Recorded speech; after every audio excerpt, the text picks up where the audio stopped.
ஐயா வணக்கம். என்னோட பேர் பெரியசாமி. நான் கோபால்ஸ்ங்கிற அமைப்புல இருந்து உங்களை நாட்டு பசுமாடு வளர்க்குற இந்த சூழலை உங்கள்ட்ட பேட்டி எடுக்கிறதுக்காண்டி வந்திருக்கிறேன். சரி. உங்களை பத்தின விவரத்தை சொல்லுங்க. உங்க ஊரு, உங்க பேரு, நீங்க எவ்வளவு வருஷமா மாடு வளர்த்திக்கிட்டு இருக்கீங்க அப்படிங்கிற மெசேஜ் எல்லாம் சொல்லுங்க. எங்களோட ஊர் பிள்ளையர்குளம். ஆ. வந்தியூர் பஞ்சாயத்துக்கு உட்பட்டது. ஆ. மாவட்டம். தென்காசி மாவட்டம். சரி. எவ்வளவு வருஷமா மாடு வளர்த்துக்கிட்டு இருக்கீங்க? எவ்வளவு வருஷமானா எனக்கு ஒரு 30-35 வருஷமா நான் மாடு வச்சிருக்கீங்க. இப்போ முன்னாடி இருந்த ஒரு மாடு வளர்க்குற சூழலுக்கும் இப்போக்கும் உங்களுக்கு என்ன வித்தியாசம் தெரியுது? மாற்றம் என்ன இருக்கு? என்ன மாற்றம்னா எங்களுக்கு இதுக்கு மேல காடு கரை நிறைய இருந்துச்சு. அதுல கோடை காலத்துல மரங்காட்டுக்கு மாடு மேய்க்க வாய்ப்பு கிடைச்சிச்சு. சரி. அதனால அன்னைக்கு மாடு எல்லாம் ஃப்ரீயா வளர்த்தோம். இப்போ மாடு வளர்க்க ரொம்ப கஷ்டமா இருக்கு. ரொம்ப கஷ்டமா இருக்கு. சரி. இதுல மேய்ச்சல் நிலங்கள் அப்படிங்கிறது இந்த பகுதியில ஏதாவது முன்னாடி இருந்தது உங்களுக்கு இப்ப யாரும் ஆக்கிரமிப்பு பண்ணி வச்சிருக்காங்க அல்லது இந்த இடங்கள்லாம் மேய்ஞ்சுது இப்ப அதுக்கான வாய்ப்பு எல்லாம் இல்லைன்னு எதுவும் சொல்ல முடியுமா? ஆத்து பரம்பக்கிலே நிறைய காடை வழங்கிட்டாங்க. ஆத்து வழியா கூட மாடு போறதுக்கு வாய்ப்பு இல்லை. சரி. நிறைய ரெக்கடி கொடுக்காங்க. இந்த பொத்தையில ஃபாரஸ்ட் டிபார்ட்மெண்ட் கூட இப்போ ஒண்ணும் செய்யல. இந்த மிருகங்கள் தொல்லை ரொம்ப இருக்கு. ஆனா உண்மையிலேயே இப்ப இருக்கக்கூடிய இந்த முள்ளிமலை பொத்தன்னு சொல்லக்கூடிய இந்த பகுதியை நம்முடைய கோபால்ஸ் மூலமாக தான் கடந்த ஒரு 1.5 ஆண்டுகளாக நாம தான் மீட்டிருக்கோம். இது இப்போ மக்களுக்கு நம்ம சொல்லியிருந்தாலும் கூட நிறைய லோக்கல்ல நம்மளுடைய கிராமத்து பாரம்பரியமான மாடுகள் இல்லாததுனால மேல வரைக்கும் போய் மேய முடியல. மக்களுக்கும் இன்னும் முழுமையா போய் சேரல.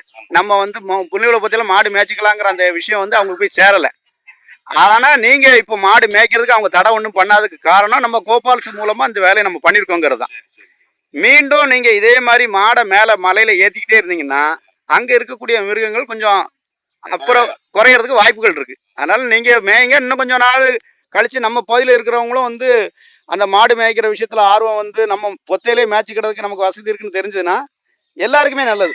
அவங்களும் ஃப்ரீ கிராசிங்னு சொல்லுவோம். அதாவது சுதந்திரமா அது பாட்டு போய் மேய்ஞ்சிட்டு வர்றது. இப்போ நீங்க மலையில முன்னாடி இருந்து நீங்க மேய்ச்ச காலகட்டங்கள் உங்கள்ட்ட பாசு எதுவும் வச்சிருக்கீங்களா? பாசு இருந்தது. ஆனா எங்க இருக்கு அது தெரியல. அந்த பாசு இருக்க போகும்போது உங்க மாடுகள் ரொம்ப நாள் அதுல மேய்ஞ்சது. சரி. அங்க காட்டுக்குள்ள நடந்த சம்பவங்கள் ஏதாவது சொல்லலாமா? காட்டுக்குள்ள நடந்த சம்பவம்னாக்கி நாங்க ஆள் எப்பவும் இருப்போம். ஒரு குறிப்பிட்ட நேரத்துக்கு மொழிப்பு இருப்போம்.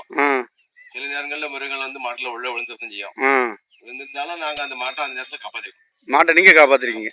மாடுகளை உங்களுக்கு ஏதாவது மாடுகள் இந்த மாதிரி அச்சுறுத்தல் வருதுங்கிறத பத்தி மாடுகள் உங்களை ஏதாவது சப்போர்ட் பண்ணுச்சு? கண்டிப்பா காட்டி கொடுக்கும். சரி சரி. அதாவது நமக்கு பின்னாடி நம்ம கூட இருக்கிற ஆட்களை எப்படி பாதுகாக்கணும், தன்னை எப்படி பாதுகாக்கணுங்கிற விஷயம் அதுக்கும் தெரியுது. ஏதோ ஒரு பகை இருக்குன்னா மாடு கலையும். மாடு கலைஞ்சு வரும், அந்த இடத்துல போகாது. மாடு ரிட்டர்ன் திரும்பி வரும், என்னடா நாங்க சுதாரிப்போம். அதான். அப்போ வெளியில என்ன பகை இருக்குங்க அதை உள்வாங்கக்கூடிய ஆற்றல் அதுக்கு இருக்குன்னு சொல்றீங்க. இது போக இப்போ நாம என்ன இருந்தா இப்போ நாம இதை மேற்கொண்டு இன்னும் டெவலப் பண்ணலாம்னு நீங்க நினைக்கிறீங்க? மேய்ச்சல் நிலம் தான் வேணும். நிச்சயமா நம்ம எல்லாரும் சேர்ந்து இந்த மேற்கு தொடர்ச்சி மலைன்னு சொல்லக்கூடிய நம்முடைய காடு, நம்ம காட்டுல டைகர் ஃபாரஸ்ட், முண்டந்துறை வனவிலங்கு சரணாலயம் அப்படிங்கிற இந்த பகுதி முழுவதுமே நாம எல்லாரும் இணைஞ்சு நம்ம பகுதியில நம்மள மாதிரி விவசாயிகள் கோபால்ஸ் அமைப்பு மூலமா இணைஞ்சு நாம முழுமையா அந்த மாட்டை மேய்க்கிறதுக்காக வேண்டியும் நாட்டு மாடை பாதுகாக்கிறதுக்கு வேண்டியும் இந்த மலையை மீட்டெடுப்போம். நீங்க இவ்வளவு நேரம் எங்கள்கிட்ட பேட்டி கொடுத்தது ரொம்ப சந்தோஷம். நன்றி. வச்சுறேன்.